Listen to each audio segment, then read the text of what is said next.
स्वागत है आप सभी का इस वीडियो पे। मेरा नाम है प्रसून गुप्ता और मैं आपके लिए लेके आया हूँ CGPSC रेस टू प्रीलिम्स का डे 12। तो आप जैसा कि आप सभी को पता है कि हम यहाँ पे daily 10 objective question daily solve करते हैं, जो कि हमारे CGPSC के लिए इम्पॉर्टेंट है। और हमने अभी जो रिसेंटली इसमें एक बदलाव किया था, हम आप CGPSC के पेपर सॉल्व कर रहे हैं। तो जो लोग नए हैं उनके लिए हम यहाँ पे 2020 का CGPSC का क्वेश्चन पेपर हम सॉल्व कर रहे हैं, 2020 का पेपर कर रहे हैं, ठीक है। और 2020 के जो क्वेश्चन से वहाँ से 2020 से पैटर्न चेंज हुआ, इसलिए हमने 2020 से चालू किया है। उससे पहले के पैटर्न थोड़ा डिफरेंट था, ठीक है।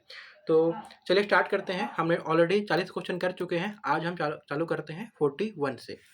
तो क्वेश्चन जो सीजी के हैं मोस्टली आप देखेंगे कि बहुत इजी आते हैं। कुछ कुछ जो चीज़ें होती हैं हमारे दिनचर्या से भी बन जाती हैं, जैसे कि छत्तीसगढ़ प्रदेश में ग्रीष्म ऋतु में चलने वाली हवाएं क्या कहलाती हैं, ठीक है। तो इसमें ऑप्शन दिया है चिनूक, सिरोकी, चक्रवात, लू। तो जो ग्रीष्म ऋतु में जो हवाएं चलती हैं, तो जो आम बोलचाल की भाषा में आपको किसी बुक में अगर आप नहीं भी इस चीज़ को पढ़े हैं तो आप इसको आराम से सॉल्व कर सकते हैं। लू बोलते हैं, जैसे गर्मी में लू चल रहा है, या घर वाले बोलते हैं कि जा बेटा बाहर मत जाओ, लू लग जाएगी तो तबीयत खराब हो जाएगी, ठीक है। इसलिए it is a very very easy question. आपका अगला क्वेश्चन है क्वेश्चन नंबर 42वां कि ढुकू विवाह किस जनजाति में प्रचलित है, ठीक है। तो again it is a very very easy question. जो ढुकू विवाह होता है उसमें क्या होता है, वो कोरवा जनजाति में प्रचलित होता है, ठीक है। तो ये आपको इससे क्या समझ में आता है कि जनजाति जो है वो बहुत इंपॉर्टेंट होता है। जनजाति से हमेशा 5 से 6 क्वेश्चन आते हैं, तो आपको जनजाति अच्छे से प्रिपेयर करना है। जनजाति का ये बहुत ही बेसिक क्वेश्चन है और जनजाति से बहुत ही इजी क्वेश्चन आते हैं। ज़्यादा डिफिकल्ट उसमें पढ़ने की अननेसेसरी आवश्यकता नहीं है। आपका अगला क्वेश्चन है क्वेश्चन नंबर 43। उसमें पूछा गया कि छत्तीसगढ़ी लोक साहित्य का अध्ययन के रचनाकार कौन है। छत्तीसगढ़ी लोक साहित्य का अध्ययन के रचनाकार कौन है। आपके ऑप्शन है डॉक्टर नरेंद्र देव वर्मा, डॉक्टर चित्रनंदन, दयाशंकर शुक्ल और डॉक्टर विनय कुमार पाठक। तो जो ये वाला जो साहित्य और साहित्य से एक क्वेश्चन आता ही है, तो कई बार रचनाकार पूछ देता है। तो आपको जितने भी जो बुक हैं उनके रचनाकार का नाम याद रखना है। और इसमें ये जो वाला बुक है छत्तीसगढ़ी लोक साहित्य का अध्ययन, वो दयाशंकर शुक्ल जी हैं, ठीक है। ये जो टिक लगा हुआ है इसको आप ध्यान नहीं देंगे, इसका सही उत्तर क्या है आपका ऑप्शन सी। दयाशंकर शुक्ल जी ने छत्तीसगढ़ी लोक साहित्य का अध्ययन बुक लिखा था। विनय कुमार पाठक जी ने भी लिखा है, लेकिन उन्होंने छत्तीसगढ़ का व्याकरण लिखा हुआ है, ठीक है। जो कुछ नया व्याकरण करके जो हम लोग खुद पढ़ते भी हैं विनय कुमार पाठक जी का, तो आप उसका टाइटल देख लेंगे वहाँ पे, या फिर आप अपने बेसिक बुक में देखेंगे इन्होंने कौन सा लिखा है। एक्चुअल में यहाँ पे कन्फ्यूजिंग विनय कुमार पाठक जी से इसलिए है क्योंकि इनके बुक का नाम भी छत्तीसगढ़ी से चालू होता है, ठीक है, इसलिए कन्फ्यूजन है। लेकिन जो ये वाला पर्टिकुलर बुक है इसको दयाशंकर शुक्ल जी ने लिखा है, इसको याद रखेंगे, मे भी रिपीट हो सकता है, ठीक है। आगे चलते हैं क्वेश्चन नंबर 44वां। तो ये क्वेश्चन था कि बहुरा चौथ का पर्व कब मनाया जाता है। तो हमें इससे ये समझ में आ रहा है कि सारे पर्व और उसके डेट जो इम्पोर्टेंट है हम उसको याद रखना है, किसी बेसिक बुक में मिल जाएगा। तो इसका जो सही उत्तर क्या है, इसका सही उत्तर है ऑप्शन बी। पहले इसका आंसर CGPSC ने ए लिया था, बट बहुत लोगों ने अमेंडमेंट लगाया, तो अमेंडमेंट के बाद इसको करेक्ट कर लिया था। और भादो शुक्ल चतुर्थी में बहुरा चौथ पर्व मनाया जाता है। तो it's a very very important fact. इसके अलावा भी जो अलग अलग होते हैं, ठीक है, जो चैत वगैरह में चैत बैसाख ज्येष्ठ आषाढ़ करके आपके सारे महीने के हिसाब से आपको सारे त्यौहार के नाम याद होने चाहिए। जैसे गोचा पर्व, अक्ति, जितने भी पर्व हैं, हरेली, सामान्य मनाया जाता है, ठीक है, ये सब आपको याद रखना है। आपका अगला क्वेश्चन है फिर से जनजाति से पूछा गया है कि खम्ब स्वांग किस जनजाति द्वारा किया जाता है। तो खम्ब स्वांग हमको पता है कि हमने ये पढ़ा हुआ है। जो कोरकू जनजाति होती है वो क्या करती है, वो खम्ब स्वांग करती है, ठीक है। तो इस प्रकार से आपको हर जनजाति का कुछ कुछ जो उसका फैक्ट है उसको याद रखना है, उससे क्वेश्चन बार बार रिपीट हो रहे हैं, ठीक है।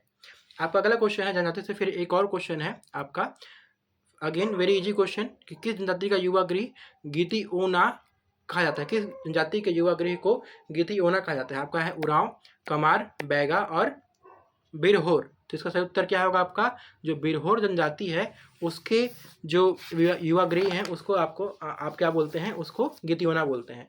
तो इस प्रकार से आपके 5-6 युवा गृह हैं, तो आपको एक लिस्ट टेबल में मिल जाएगा किसी भी में। जैसे कि जो उरांव के लिए होता है धुमकुरिया, ठीक है, और मुड़िया के लिए होता है घोटुल, ठीक है। ऐसा करके आपका जितने भी 4-5 है, धागा बक्सर, रंग भंग वगैरह होता है, ठीक है। भुइयाँ के लिए होता है रंग भंग, ठीक है। और भारिया के लिए होता है घसरवासा। तो आपको ये लिस्ट आपको किसी बेसिक बुक में मिल जाएगा, इस 5 और 6 को याद रखना है, इससे बार बार क्वेश्चन आता है। मेरा अनुमान क्या है कि कभी मे भी सही जोड़ी के लिए भी आ सकता है, ठीक है, तो ऐसे आपको ध्यान रखना है। अगला आपका क्वेश्चन है कि निम्नलिखित में से कौन भरथरी गायन के लिए प्रसिद्ध है। Again very very easy question. जब हम लोक संस्कृति पढ़ते हैं तो उसमें हमको पता है कि जो भरथरी गायन के लिए जो सबसे फेमस पर्सनालिटी है उनका नाम क्या है, श्रीमती सूरजबाई खांडे, ठीक है। Again very easy question. अगला है आपका 48वां क्वेश्चन कि छत्तीसगढ़ के लोकगीतों का राजा किस गीत को कहा जाता है। Again very very easy. ददरिया जो होता है उसको लोकगीतों का राजा कहा जाता है, ठीक है। It is a very very simple fact और आपको लोक पर्वों में किसी बेसिक बुक में मिल जाएगा। आपका आज का 9वां क्वेश्चन है कि श्री जगन्नाथ प्रसाद भानु की प्रथम कृति कौन सी थी। जगन्नाथ प्रसाद भानु जी की, ये क्वेश्चन बार बार रिपीट हुआ है, इसलिए मैं आपको बोलता हूँ कि प्रीवियस ईयर क्वेश्चन लगाना इसलिए ज़रूरी है क्योंकि रिपीटेड क्वेश्चन रिपीट होता है। और मैं आपको जितने भी क्वेश्चन बता रहा हूँ मैं उनको इजी इसलिए बोल रहा हूँ क्योंकि वो क्वेश्चन मल्टीपल बार रिपीट हुए हैं, चाहे ये आपका गिद्योना हो, चाहे आपका सूरजबाई खांडे का भरथरी हो, या फिर लोकगीत का राजा ददरिया, सारे क्वेश्चन रिपीटेड हैं, पहले आ चुके हैं, ठीक है। और उसके बाद ये भी जो जगन्नाथ प्रसाद भानु जी की जो प्रथम कृति है ये भी आपका रिपीटेड फैक्ट है और इसका सही उत्तर है आपका छंद प्रभाकर।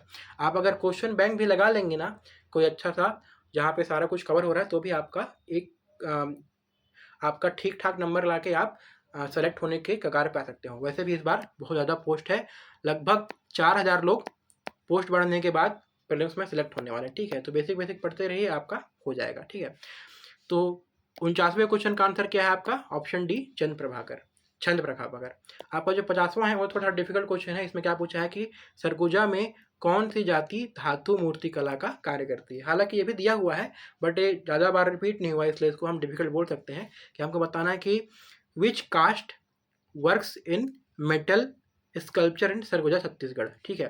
तो इसका सही उत्तर क्या है आपका, मलार। जो मलार जाति के लोग हैं वो लोग जो सरगुजा में मूर्ति कला का कार्य करते हैं, ठीक है। तो इन लोग स्कल्पचर मेटल स्कल्पचर का कार्य करते हैं, वो लोग हैं मलार।